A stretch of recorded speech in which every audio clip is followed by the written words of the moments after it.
Hello guys, இந்த பதிவில் நீங்கள் என்ன பார்க்க போகிறீங்கன்னா என் பர்த்டே. ஏன்டா கேட்குற இந்த கூட்டா அப்படின்றீங்களா? அது ரொம்ப ஃபீலிங்கான ஒரு பர்த்டேங்க. அந்த பர்த்டேயை பற்றி தான் பேச போகிறோம். இப்போ நம்ம எங்கே போயிட்டுருக்கோம்னா வேலூர்லேருந்து சென்னை. ஓகே, வேலூர்லேருந்து ஆரணி போய் ஆரணிலேருந்து சென்னை போடுவோம். 4 மணிக்கு தான் ட்ரிப். ஓகே, 4 மணிக்கு போயிட்டு நம்ம மகாராணியில் போயிட்டு ஒரு பாதாம் ஜூஸ் குடிப்போம். சூப்பராக இருக்குங்க மகாராணி.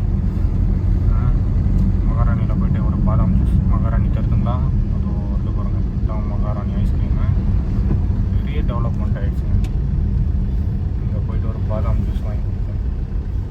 நம்ம இப்போ மேங்கோ ஜூஸ் காமிச்சோம் பார்த்தீங்களா, 35 ரூபா தாங்க. நான் பிறக்கிறதுக்கு முன்னாடிலேருந்து இருக்குது போல இருக்குங்க. நல்லா டேஸ்ட்டாக தான் இருக்குது. 30 ரூபாய் தெரிஞ்சு இப்போ 35 ரூபா ஆகிட்டாங்க. எல்லாமே